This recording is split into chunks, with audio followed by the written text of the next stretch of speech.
ورحمۃ اللہ وبرکاتہ۔ بسم اللہ الرحمن الرحیم، والصلاة والسلام علی رسولہ الکریم وعلی آلہ وصحبہ اجمعین۔ 17 رمضان المبارک شب جمعہ تھی، اور زمانہ تھا حضرت علی رضی اللہ تعالیٰ عنہ۔ آپ کی خلافت کو 5 سال کے قریب ہونے والے تھے، 4 سال 9 ماہ ہے۔ تو آپ گھر سے نکلے تو آپ نماز کے لیے اٹھاتے تھے لوگوں کو، الصلاۃ الصلاۃ الصلاۃ۔ جب مسجد کے دروازے میں داخل ہوئے تو وہاں خارجی عبد الرحمن بن ملجم چھپا ہوا تھا۔ اس نے آپ پر سیدھا وار کیا، جو ایسے پیشانی کو چیرتا ہوا سر میں اتر گیا، اور آپ کی داڑھی خون سے بھر گئی۔ تو میں قربان جاؤں اہل بیت کے اخلاق۔ لوگوں نے جب اسے پکڑ لیا تو آپ نے فرمایا کہ احسنوا نزلہ، یہ مہمان ہے، اس کا اچھی طرح اکرام کرو، اور اکرموا نزلہ واحسنوا مثواہ، کہ اس کا اکرام کرو، اسے اچھا کھانا کھلاؤ، اور اس کو اچھا بستر دو نرم، اور میں زندہ رہا تو میں خود فیصلہ کروں گا کہ میں نے اسے چھوڑنا ہے، معاف کرنا ہے یا قتل کرنا ہے، اور اگر میں شہید ہو گیا تو میرے بعد تمہیں اجازت ہے، چاہو تو معاف کر دو تو اچھی بات ہے، ساتھ یہ بھی فرمائے، اور چاہو تو قتل کرو۔ پھر قتل اس طرح نہ کرنا کہ اس کے ناک کاٹو، کان کاٹو، زبان کاٹو، ہاتھ کاٹو، پاؤں۔ اقتلوہ قتلتی، جیسے اس نے مجھے قتل کیا، میرے سر پہ تلوار ماری، تم بھی ایک تلوار مار کے اس کا کام تمام کر دینا۔ یہ اس کے بارے میں وصیت ہو رہی ہے جو جان لے گیا۔ حضرت زینب رضی اللہ تعالیٰ عنہ علیہ السلام، ان کو اپنے والد کے علم سے فصاحت ملی، جو فصاحت میں ان کا کوئی ثانی نہیں ہے، جتنی کو مشہور خواتین سامنے آئی ہیں یا پڑھی ہیں۔ حضرت زینب رضی اللہ عنہ علیہ السلام جیسا کوئی خطابت میں نہیں تھا عورتوں میں۔ تو وہ روتی ہوئی آئیں تو وہ امیر المومنین، ہائے امیر المومنین، تو وہ کم بخت کہنے لگا میں نے امیر المومنین کو نہیں مارا، میں نے علی کو مارا ہے۔ پھر وہ تسلی کے لیے اپنے باپ کو تسلی دینے لگیں، تو پھر وہ بولا جتنی مرضی تسلیاں دے لو، یہ نہیں بچے گا، اس تلوار کو 1 مہینہ میں نے زہر میں ڈبو کے رکھا ہے، اس کا ایک ہی وار سارے جسم میں زہر کو پھیلا دیتا ہے۔ یہ سب کچھ سننے کے بعد حضرت علی فرماتے ہیں احسنوا نزلہ واکرموا مثواہ، کہ اس کی مہمان نوازی اچھی طرح کرو، اور اس کی رہائش کے لیے اچھا انتظام کرو، اچھا بستر بچھاؤ۔ آپ اندازہ لگائیں کہ کہاں تک اخلاق پہنچے ہوئے ہیں۔ ہم اختلاف رائے کرتے ہیں تو ایک دوسرے کو گالیاں دینے لگ جاتے ہیں، اور یہاں یہ ہو رہا ہے کہ وہ قاتل ہے اور آپ اس کے لیے فرما رہے ہیں اکرام کرو، کھانا کھلاؤ، پانی پلاؤ۔ میں زندہ رہا تو دیکھ لوں گا کیا کرنا ہے، میں شہید ہو گیا تو میری پہلی گزارش ہے کہ اسے معاف کر دینا، اور دوسری یہ ہے کہ مارنا ہو تو پھر بس ایک وار سے اس کی گردن اڑا دینا۔ یہ میں نے آپ کی وفات کا، شہادت کا واقعہ پہلے سنایا۔ اب اس میں کچھ اختلاف ہے تاریخی، جو گلدستہ اہل بیت ہم نے اللہ کے فضل سے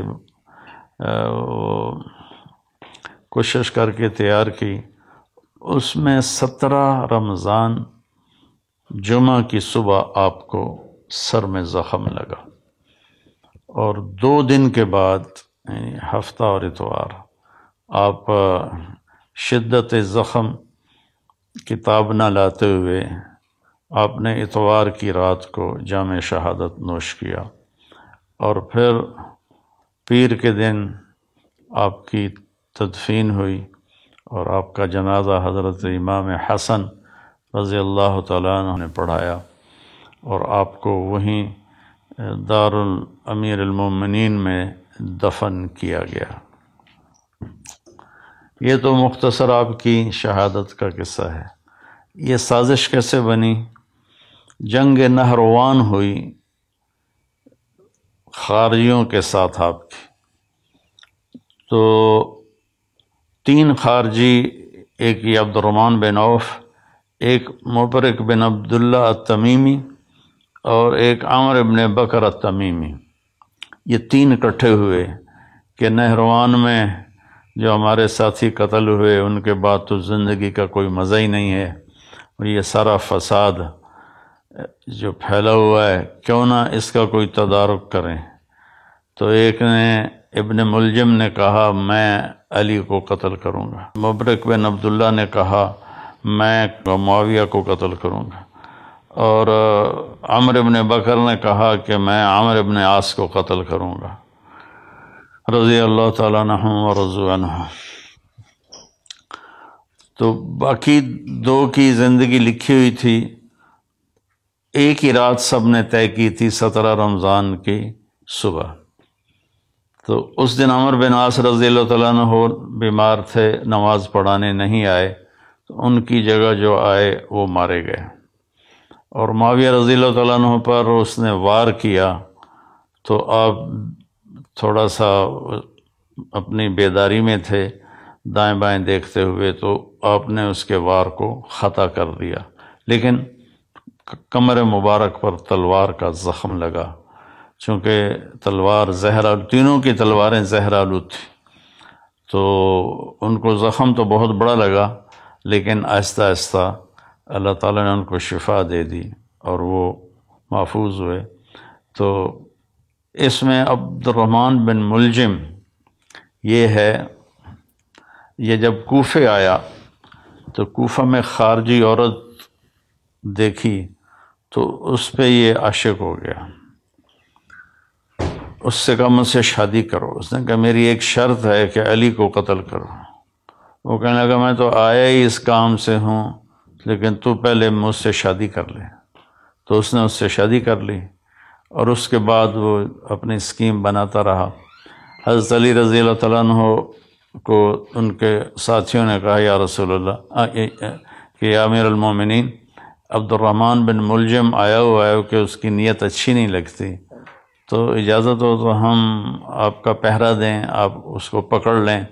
آپ نے کہا پہرا تو آسمان والا دیتا ہے، حفاظت وہ کرتا ہے، اور اگر تم اسے پکڑ لو تو میں شہادت کیسے پاؤں گا؟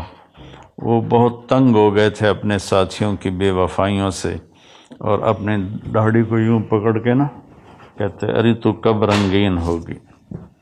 اس کے پیچھے ایک واقعہ ہے کہ آپ بیمار ہوئے بہت زیادہ، تو اللہ کے نبی پوچھنے آئے تو انہوں نے عرض کی یا رسول اللہ مجھے لگتا ہے میرا آخری وقت آ گیا ہے۔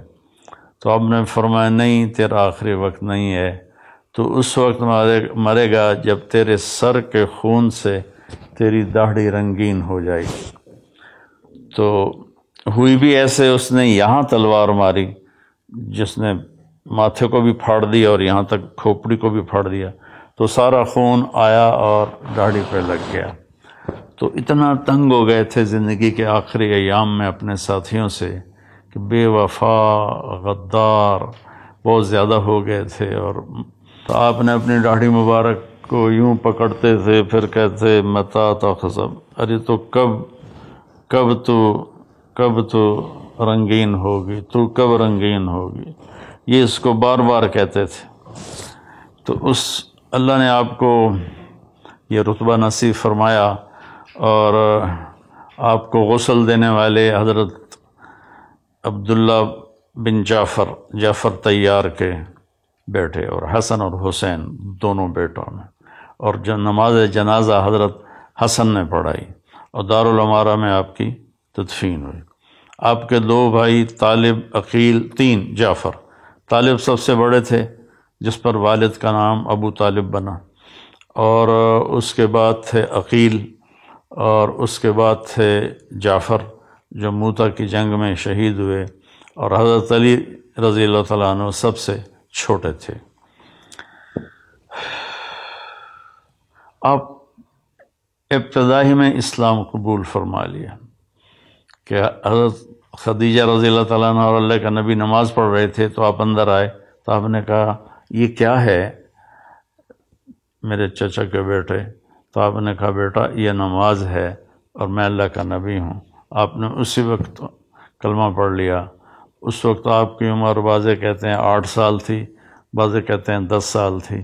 10 سال سے آگے کسی نے ذکر نہیں کیا، 10 8 8 10 اس طرح روایات کا اختلاف ہے۔ تو بھائیوں میں اختصار سے ہی تھوڑا بتانا چاہتا ہوں، ہمیں پتہ چلے کہ ہمارے جو بڑے تھے اور اللہ کی بارگاہ میں بڑے پاکیزہ پاک محبوب تھے، ان کی زندگیوں کی تھوڑی سی جھلک ہمیں مل جائے تو ہمیں بھی کچھ آخرت کا فکر پیدا ہو جائے گا۔ تو جب آپ نے ہجرت فرمائی تو آپ نے حضرت علی کو اپنے بستر پر لیٹایا کہ تم یہاں لیٹ جاؤ، اور یہ امانتیں ہیں، یہ لوگوں کے حوالے کر کے پھر تم بھی مدینے آ جانا۔ تو اس رات قریش مکہ نے آپ کو قتل کرنے کی سازش تیار کی تھی۔ آپ باہر نکلے اور مٹی اٹھا کے یوں پھینکی، وَجَعَلْنَا مِن بَيْنِ أَيْدِيهِمْ سَدًّا وَمِن خَلْفِهِمْ سَدًّا فَغَشَيْنَاهُمْ فَهُمْ لَا يُبْصِرُونَ، سورہ یاسین۔ ہم نے آگے بھی دیوار بنا دی، پیچھے بھی دیوار بنا دی، اور ان کو ہم نے اندھا کر دیا، وہ دیکھنے کے قابل نہ رہے اور آپ نکل گئے۔ تو شیطان نے نعرہ لگایا کہ تمہارا آدمی نکل گیا، تو انہوں نے ایسے گھر میں نظر دوڑائی تو صحن میں آپ سر پہ چادر اوڑھ کے لیٹے ہوئے تھے۔ ستمبر کا مہینہ تھا، گرمی ہوتی ہے، لیکن اپنے چہرے کو چھپانے کے لیے آپ نے اپنے اوپر چادر اوڑھی ہوئی تھی۔ اور صبح جب ہوئی اور آپ اٹھے تو قریش مکہ نے آپ کو پکڑ لیا اور مارنا شروع کیا کہ کدھر ہے محمد؟ آپ نے فرمایا میں تو تمہارے سامنے یہاں لیٹا ہوں، مجھے کیا پتا کدھر ہے؟ پھر انہوں نے ان کو حرم کے ایک ستون کے ساتھ باندھ دیا، پھر کچھ دیر بعد چھوڑ دیا۔ 3 دن میں آپ نے امانتیں واپس کیں، اور اس کے بعد آپ چھپتے چھپاتے جب مسجد قباء پہنچے، جہاں قباء کی وادی ہے، تو آپ کے پاؤں مبارک بالکل تر بتر ہو گئے تھے خون سے، کنکریاں چپ چپ، جوتا بھی نہیں تھا پاؤں میں، کنکریاں چپ چپ کے 7 راتوں اور 7 دن کا سفر ہے۔ تو آپ کے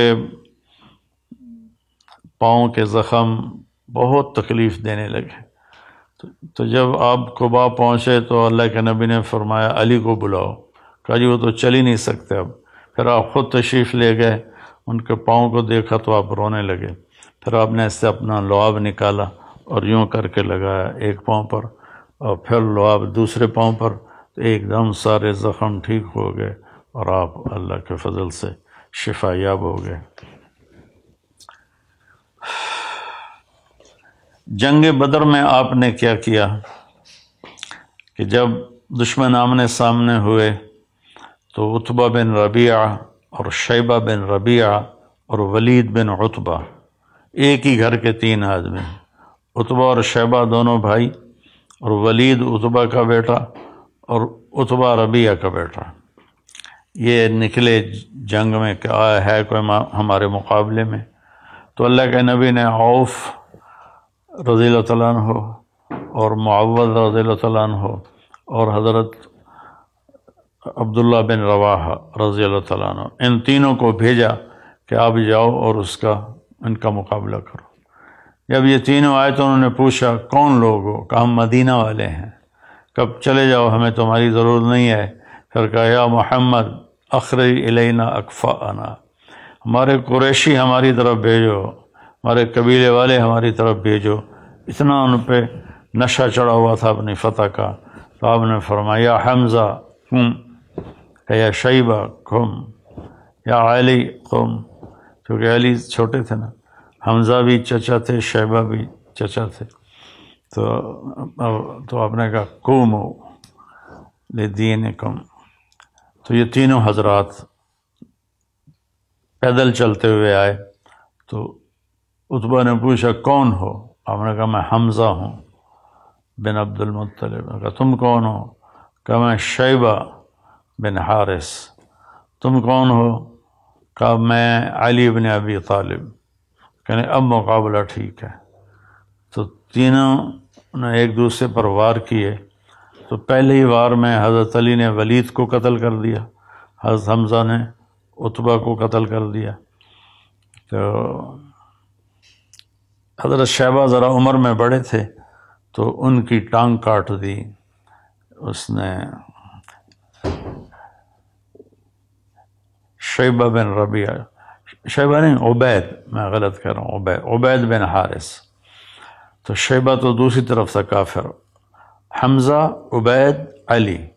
ادھر عتبہ، شیبہ، یہ بن ربیعہ اور ولید بن عتبہ. تو شیبہ نے حضرت عبید کی ٹانگ کاٹ دی تو گر پڑے. تو دونوں نے اس کا بھی کام تمام کر دیا اور ان کو اٹھا کر لائے. تو آپ کے قدموں میں پڑھ کر کہنے لگے یا رسول اللہ میں شہید ہوں.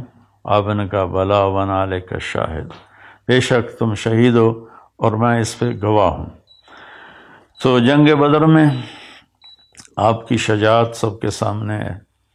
پھر غزوہ احد میں جب شکست ہو گئی تو کفار نے اللہ کے نبی کے اوپر اپنا فوکس کیا حملہ. تو چند صحابہ نے آپ کو گھیرے میں لے لیا. یہ چند صحابہ تھے ابو بکر، عمر، علی، سعد بن عبادہ بن صامت، اسد بن زرارہ، ابو دجانہ، طلحہ بن عبید اللہ اور حارثہ بن نعمان. 10 تھے، میں نے 9 نام آپ کو بتا دیے. انہوں نے آپ کو گھیرے میں لے لیا. ہاں سعد بن ابی وقاص 10 میں تھے، سعد بن ابی وقاص. تو آپ کو گھیرے میں لے لیا اور ہر آنے والے تیر کو روک رہے تھے، نیزے کے وار سب روک رہے تھے. تو عتبہ بن ابی وقاص یہ حضرت سعد بن ابی وقاص کا بھائی تھا. اس نے ایک پتھر اٹھایا اور صحابہ کی نظریں تھیں تیر، تلوار اور نیزے پر. ان کی نظر پتھر پہ گئی نہیں تو اس نے زور سے پتھر پھینکا جو آپ کے یہاں لگا. تب سیدھے یوں گرے ایسے اور سارا چہرہ خون سے تر ہو گیا، دانت ٹوٹ گئے. تو یہ سارے 10 رونے لگے کہ اللہ کے نبی شہید ہو گئے. تھوڑی دیر کے بعد آپ کو ہوش آیا تو انہوں نے عرض کیا یا رسول اللہ آپ تو ان کے لیے بد دعا کر دیں. تو آپ نے فرمایا اللہم اغفر لقومی فإنہ لا یعلمون، اے اللہ میری قوم کو معاف کر دے، یہ مجھے جانتے نہیں ہیں. تو میں اپنے سارے بھائی بہنوں سے کہتا ہوں کہ وہ آپ کے قتل تک پہنچے ہوئے تھے اور آپ نے کہا یا اللہ ان کو معاف کر دے. ہم چھوٹی چھوٹی باتوں پر آپس میں لڑ کے ایک دوسرے کے اوپر ایسی گالیاں اور الزام اور تہمتیں، اللہ تعالی ہمیں اخلاق دے.